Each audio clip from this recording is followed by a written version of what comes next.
Welcome to the Relationship Diversity Podcast, where we celebrate, question, and explore all aspects of relationship structure diversity, from soloamory to monogamy to polyamory and everything in between, because every relationship is as unique as you are. We'll bust through societal programming to break open and dissect everything we thought we knew about relationships, to ask the challenging but transformational questions: who am I, and what do I really want in my relationships? I'm your guide, Carrie Jaroslaw, best-selling author, speaker, intuitive, and coach. Join me as we reimagine all that our most intimate relationships can become.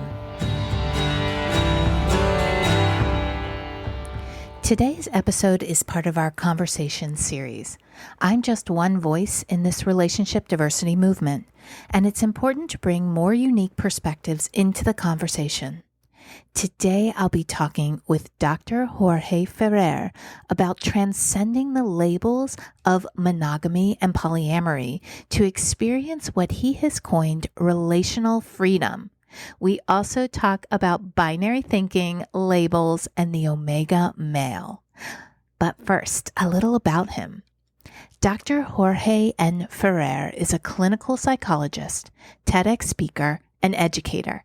He was a professor of psychology for more than 20 years at California Institute of Integral Studies, San Francisco, where he also served as chair of the Department of East-West Psychology.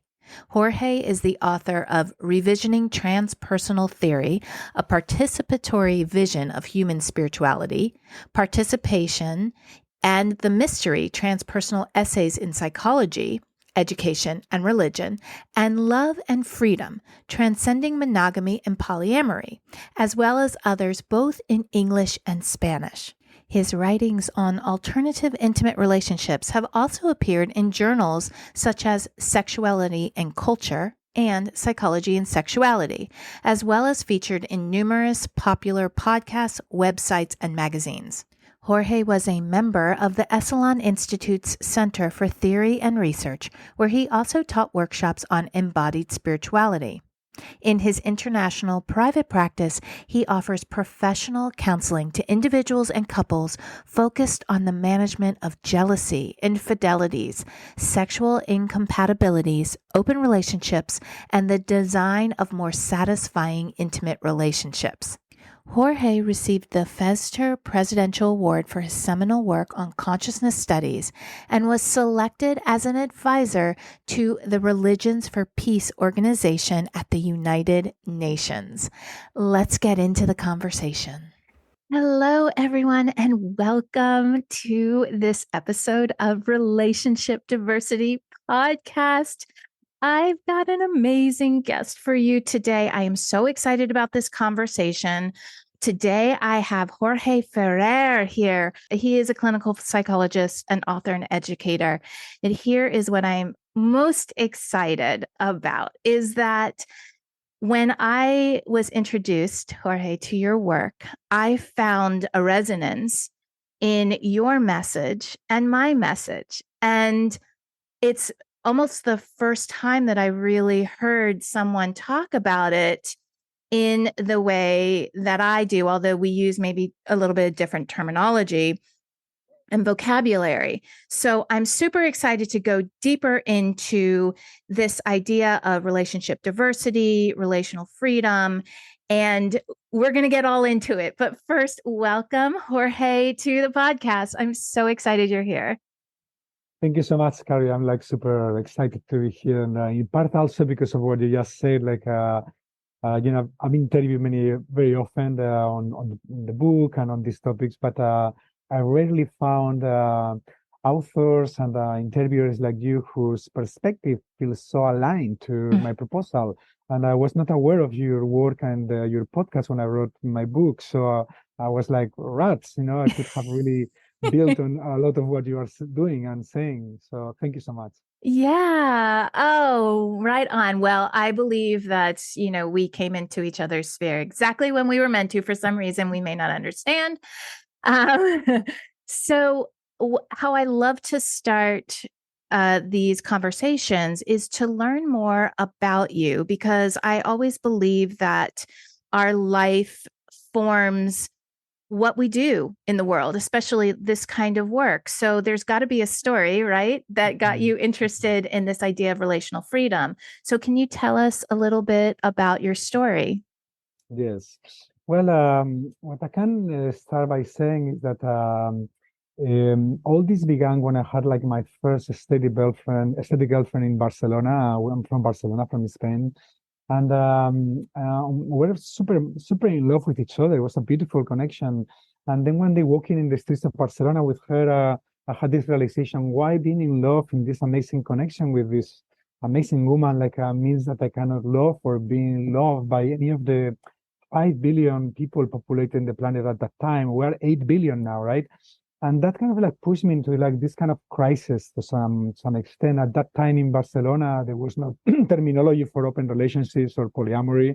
Monogamy was the default, and anyone who would deviate from monogamy, they were like seen as someone that needed help or someone had like some issues who were kind of pathologized. What year So was that? I'd love to get like an idea, just perspective of time. yes, that would be like in, I would say in the early 90s, 1990, 1989, Okay. late 80s, beginning of the 90s. Mhm. So it took me years and getting to know some really wonderful people in Barcelona who were like living an open relationship for some time, and I found them like super rational and like spiritually deep, and ultimately they invite me to enter into a relationship with them, with her in particular. So she had two primary partners, her partner and me.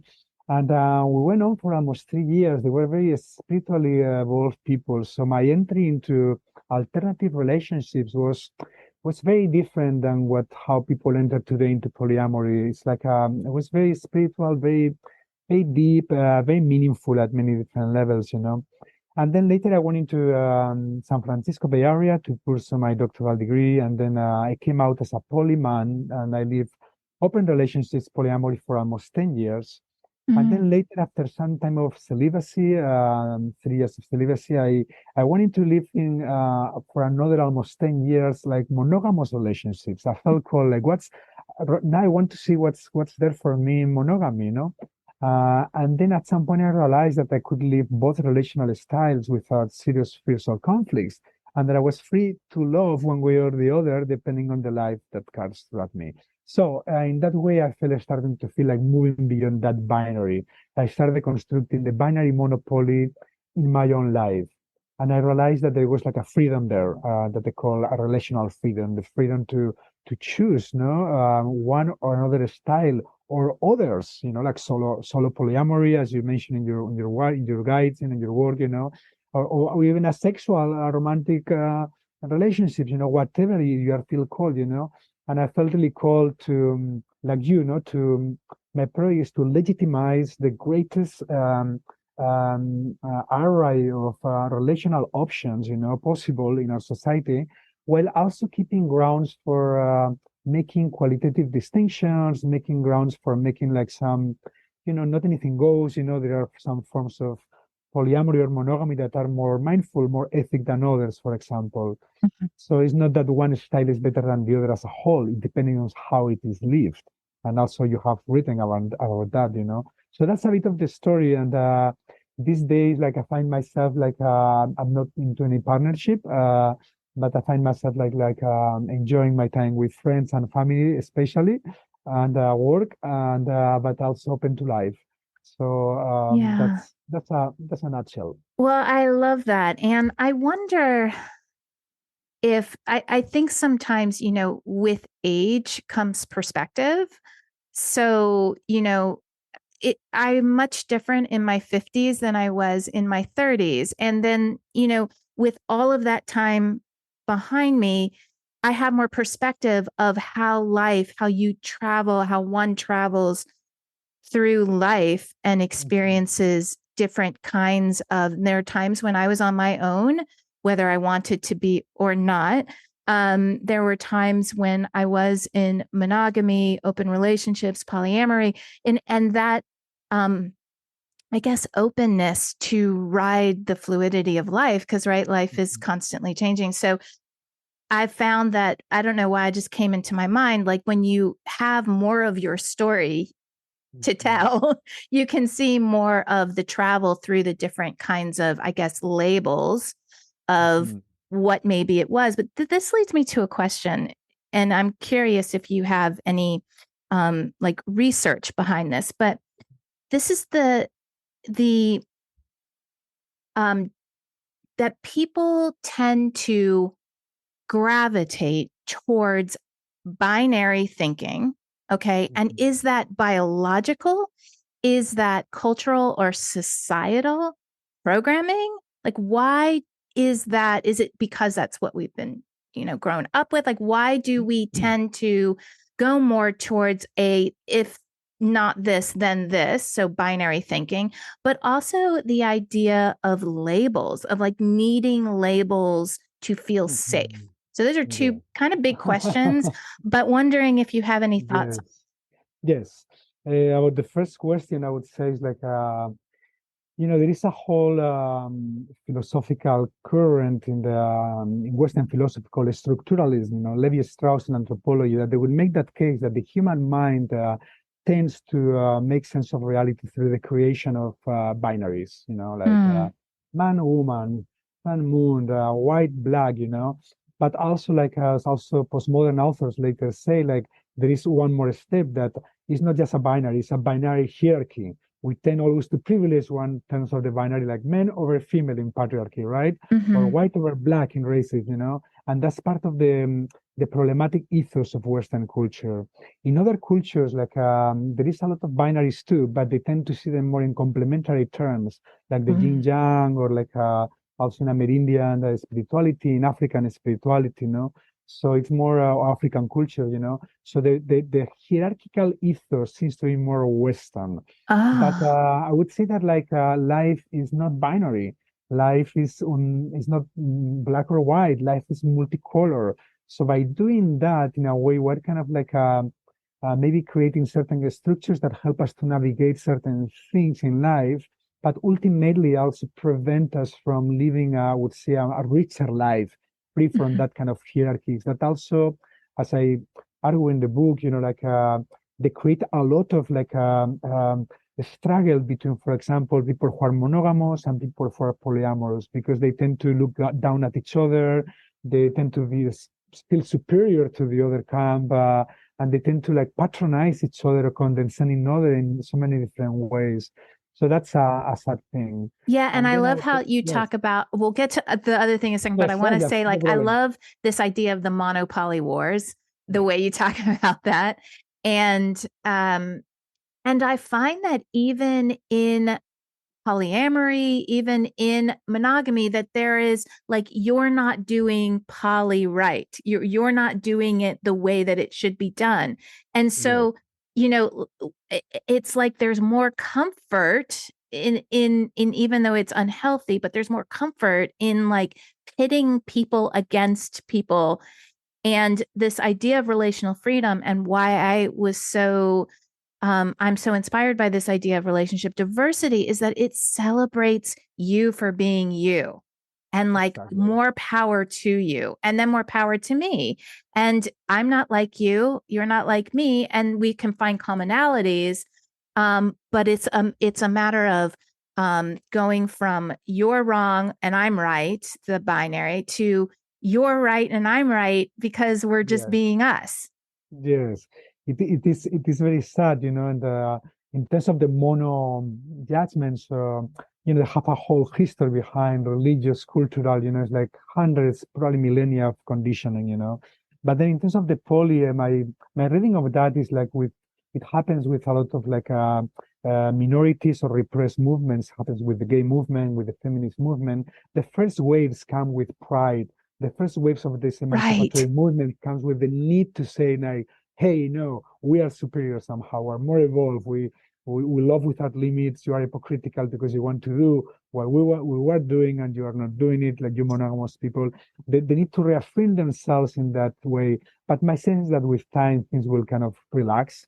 And people, I think my work, like yours, is like, I think, small contributions to create a society, a culture in which people really can celebrate each other's choices. And if I have one choice, I don't have to say that it's better than yours or worse.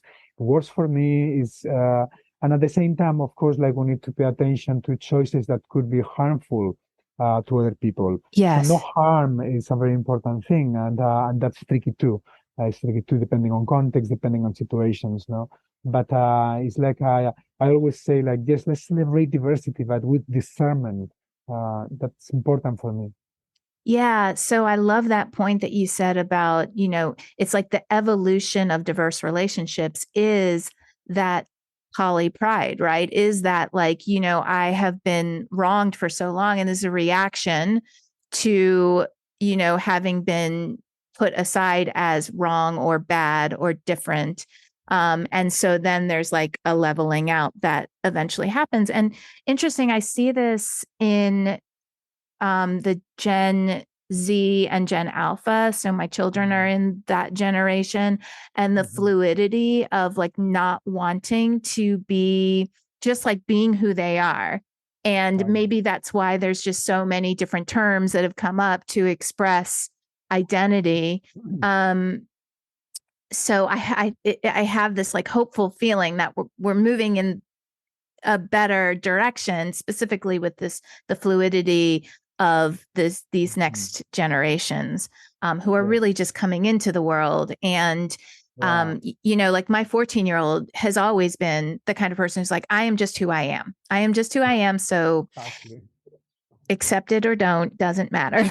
I know it's so true. The new generations, they have less need for that kind of like identifying themselves in these binary categories or these like boxes, like more freedom to be fluid, And I think that's something to celebrate. They're the vanguard, of evolution. We're just like trying to have intuitions and want to support that kind those impulses. Yeah. Yeah. And to get to that place that we were talking about, which is as you talk about transcending, you talk about transcending monogamy and polyamory, right? Or Mhm. transcending labels. Mhm. How do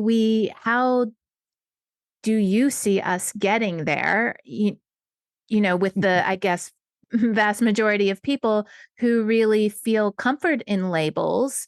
Yeah. Labels gives us a place to connect to others, Mm. community. And, I think that someone needs to be very Mhm. creative to and self confidence and worthiness to Yes. transcend those labels. How do you see us getting there?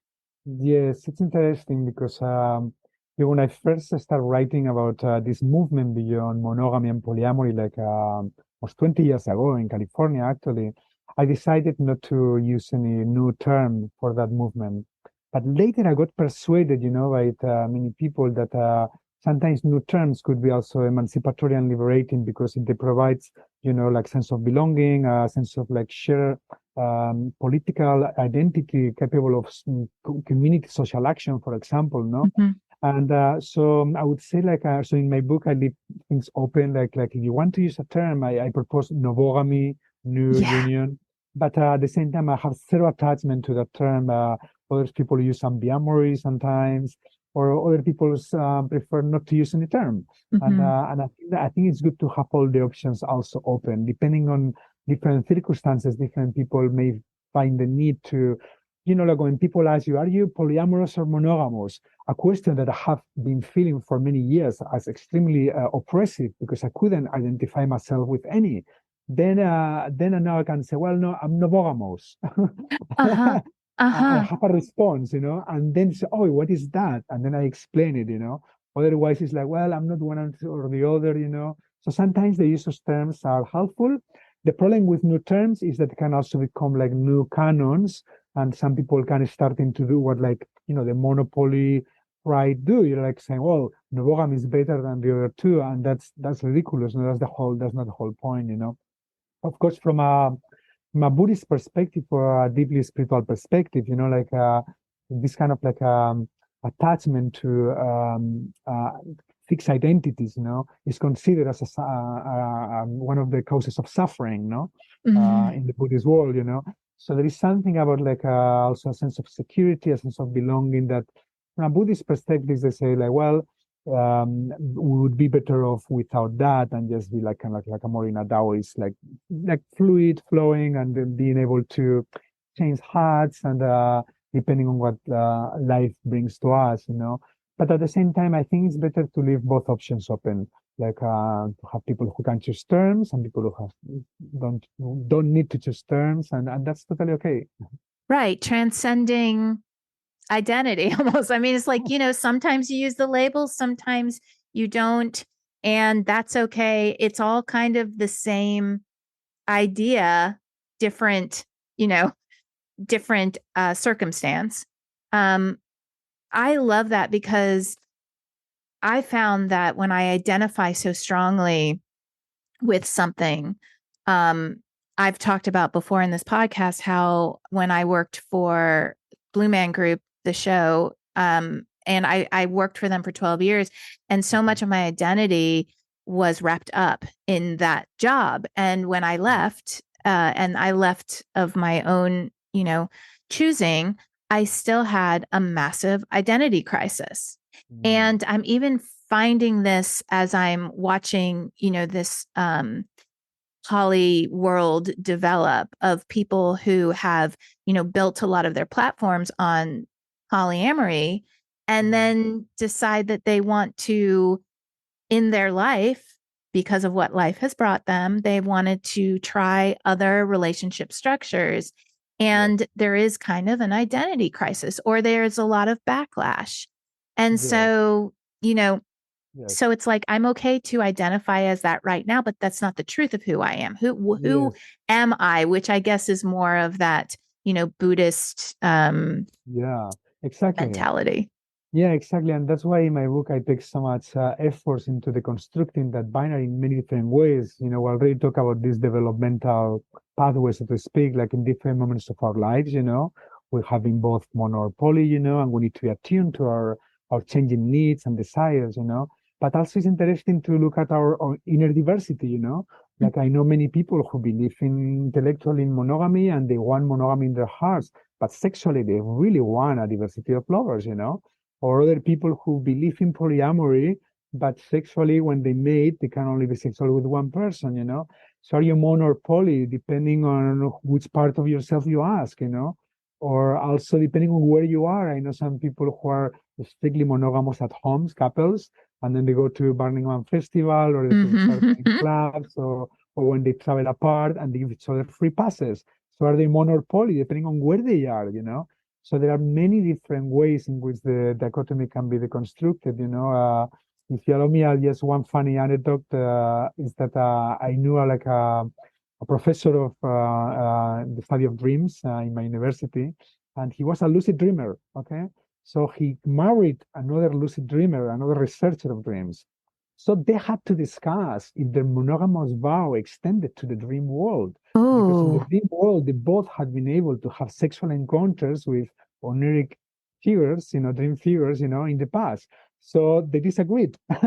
He said, like, no, that's not real. I still want to have, and then she said, like, no, I want the monogamous vow to extend there, So it can also be like you can be mono or poly in different experiential realities, Right. And so those attributes, there's a coexisting aspect to it. I can be this and this. And it sounds like that's a really cool anecdote for one, because I love lucid dreaming and I have had as real experiences in the dream world that makes me think maybe this is all a big dream. Totally. Yeah. And it just sounds like, and I'm sure you coach this way and I coach this way, is that it's about communicating. It's about getting really clear, not having assumptions about anything, and really having clear communication with yourself, first and foremost, then with another person or other people or, groups of people that you feel you are in relationship with, to really get clear on what feels good, what doesn't feel good, and where the boundaries are, and, so that it is all ethical and consensual as much as possible. Exactly, exactly. And the challenge I see in my clinical practice normally, because my approach. I'm not like trying to bring people into open relationships or monogamy or polyamory, and really attune to what's truth for these two people individually as a couple. And the normal challenge that one of the two people who had been married together or together for many years want to open the relationship, and the other is not so prone to do so. And that's what I find a lot. And interestingly, most of the couples I see, it's the females these days that are trying to open the relationships. What is quite interesting, makes me wonder, maybe it's because the guys are still cheating more, and they don't feel the need to have this conversation because they're already doing it in the adultery mode that I don't favor and I don't support. But I find it fascinating. Like it's like so many women today that are pushing in that direction. And do you think that that is newer, or do you think that it has, or maybe women have always had the desire, but now are feeling like they're able to express it? Or what is your thoughts on that? I would say that it has been an evolution, like since like for many centuries, like our human modern society was organized as division of labor. The woman would stay at home with children.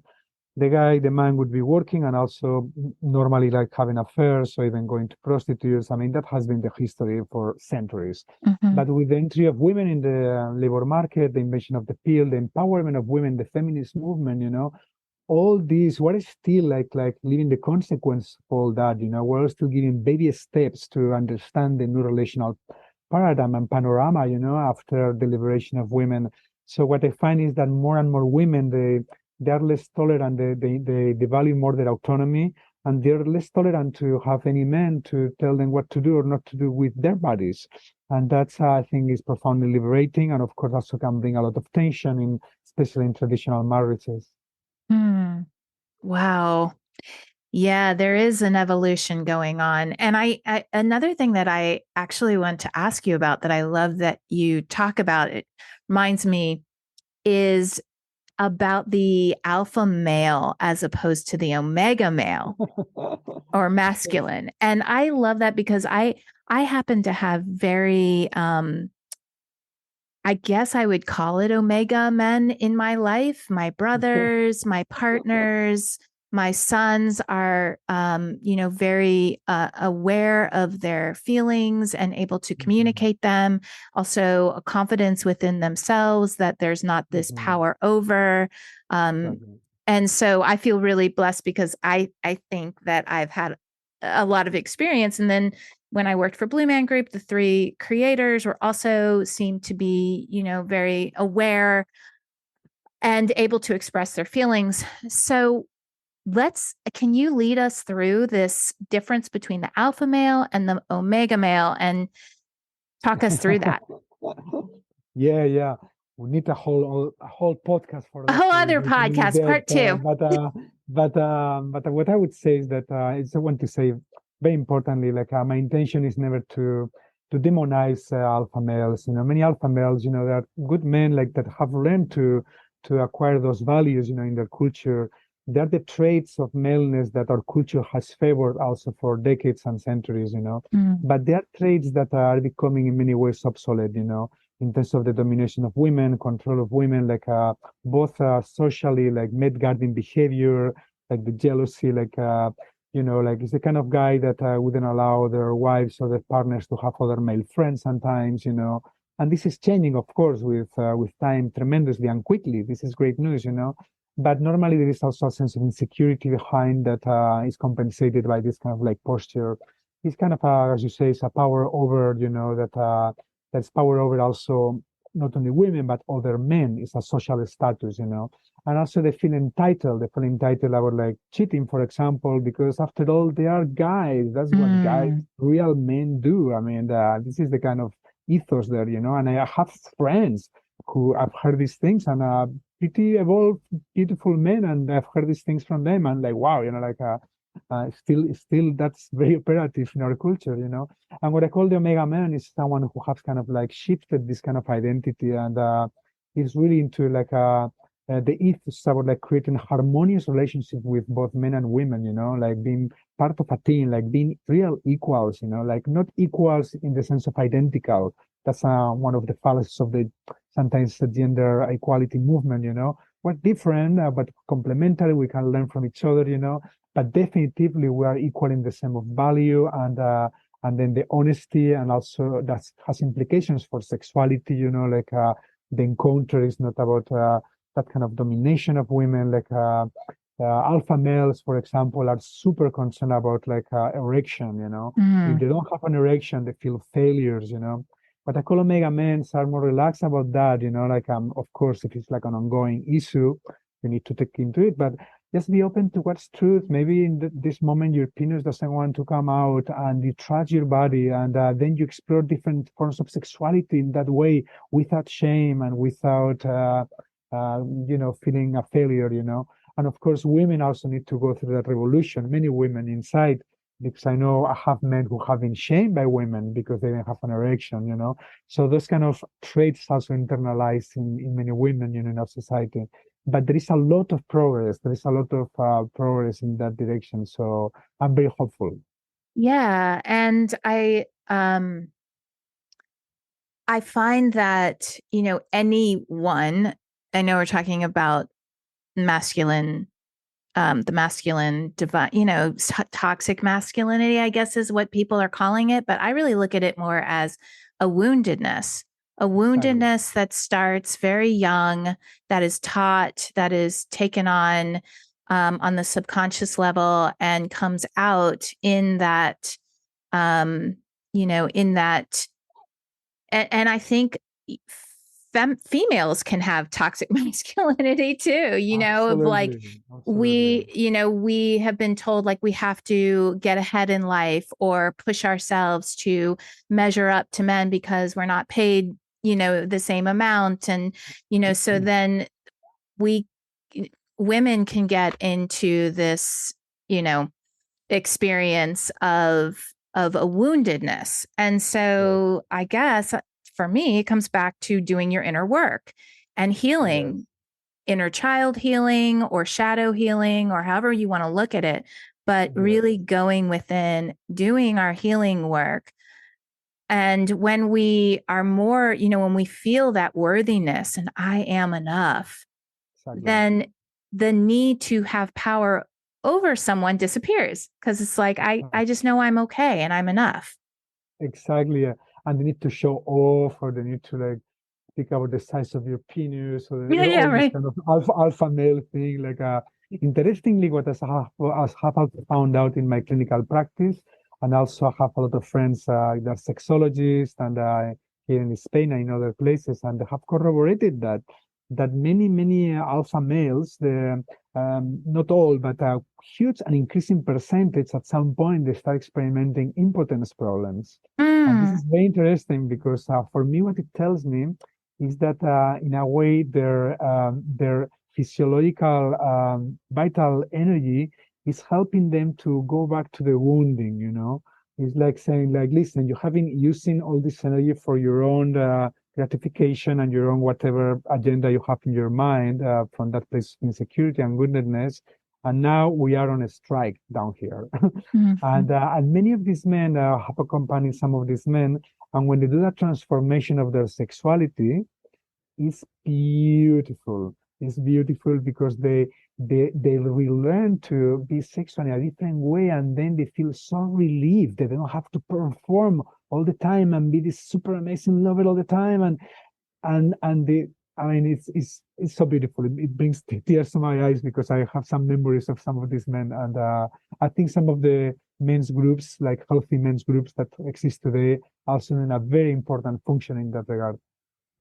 Yeah, and that getting to that place and seeing the vulnerability in a sensual setting is to me more sensual and sexy Yes. than, you know, than performance. I want to see heart, and I've, think that there are more transcendent opportunities for those kind of connections. Yes.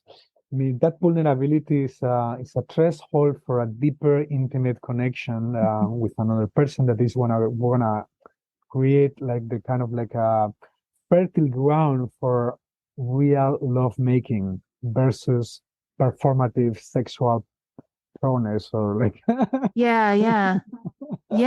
And this kind of healing work not only helps relationships, but also will help, I think, heal the divisiveness of what's going on in the world. Is that when we can get to the place where we don't need to prove our worthiness, and however that comes out, that we can come together in relationships, in any kind of connection with another person, to honor who they are, because we feel honored within ourselves. And so exactly. there's the work. So Yeah. how do people reach out to you if they want to do this kind of work? And specifically, I want to send out to listeners who are, really looking at the masculine side of you, regardless of what gender orientation you have, Exactly. healing that. And they want to reach out to you, Jorge. How do they do that? Yeah, I have a webpage and I'll send it to you, but it's jorgenferrer.com. Okay, So we'll that's link the way that. to reach to me. Like I have an email too, but it's in the webpage. So and but yeah, I think it's like yeah, I really feel touched when I am approached by men that they want to really change their ways, because they're realizing that that they're suffering. They're suffering with a constant pressure. Of course, also my international private practice happens on Zoom online, but I also offer workshops, kind of on the sexuality and spirituality, presential workshops, like also international, like here in Ibiza, but the next one is in Mexico. Yeah, and I will be another one in Tuscany in Italy in October. So in my webpage, there's information about all that because there is also as much as one can do also in certain cases on a verbal level. There's a lot we can do as therapists, as talking and supporting.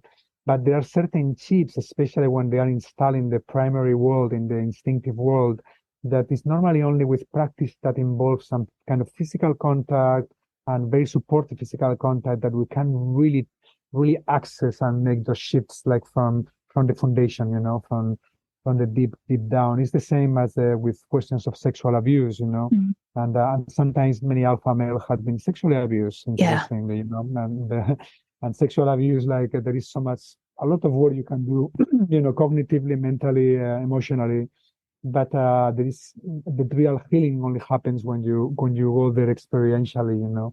It's with a lot of respect and guidance and structure. It's like the person with a sexual abuse wound.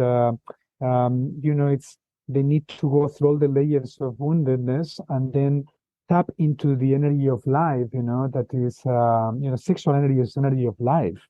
It's healing and regenerated in itself. But in those cases, it's kind of like there's a lot of like mud and a lot of layers of pain and trauma. So it's just going little by little through all these layers and allowing them for catharsis and like support. And then until you just hit, where it's almost like when you are like drilling with oil, that I hate that drilling with oil in general in the world, drilling your oil and then suddenly just hit. And then the healing happens from within. It's only your own sexual energy, the deep sexual energy, that's going to heal the wounding from within up. No one is going to heal it for you. Distrust any sexual healer or therapist that tells you, I'm going to heal you if you have sex with me. Become very suspicious and I haven't heard of that.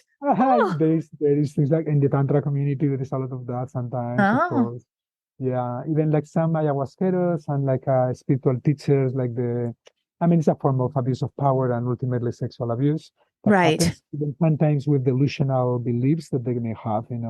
But it's your sexual energy that the the essence that needs to be tapped into, and Yeah, and I love I was going to say, I love that idea of doing a retreat. I know anytime I have done a retreat and have pulled myself out of my world for days or a week and really just, it's such a gift to give to yourself to go somewhere where there is supportive energy. And then again, you get that somatic, experience of, focused healing work.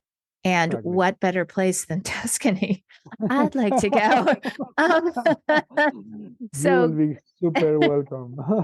so absolutely. If you are at a place where you're feeling, that you're needing and wanting some focused healing work, please go check out Jorge's retreats that he's going to be working, doing. And then also, I really want to push people towards your book, Love and Freedom, Transcending Monogamy and Polyamory. And we're going to have that link in the show notes because I'm almost through the book and I am amazed at all of the insightful conclusions through your research that you've come up with, and this idea of novogamy.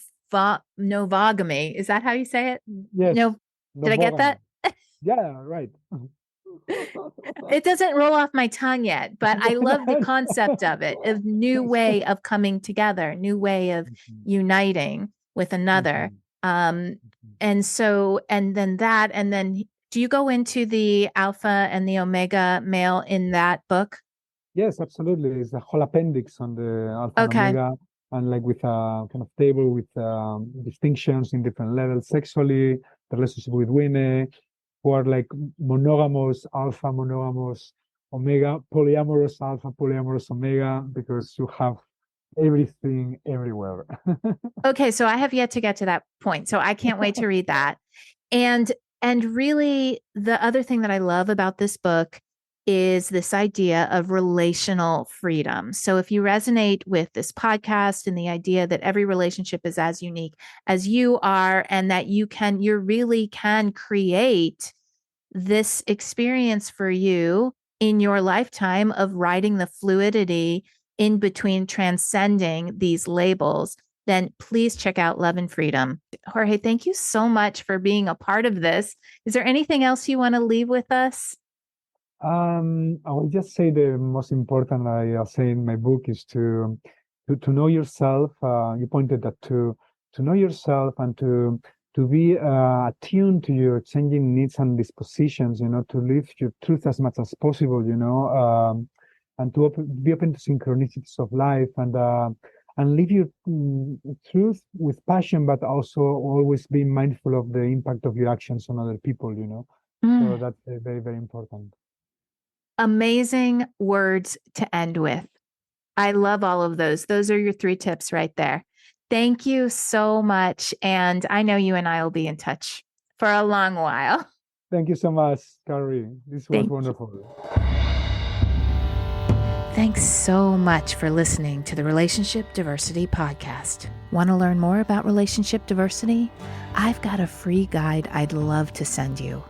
Go to www.relationshipdiversitypodcast.com to get yours sent right to you.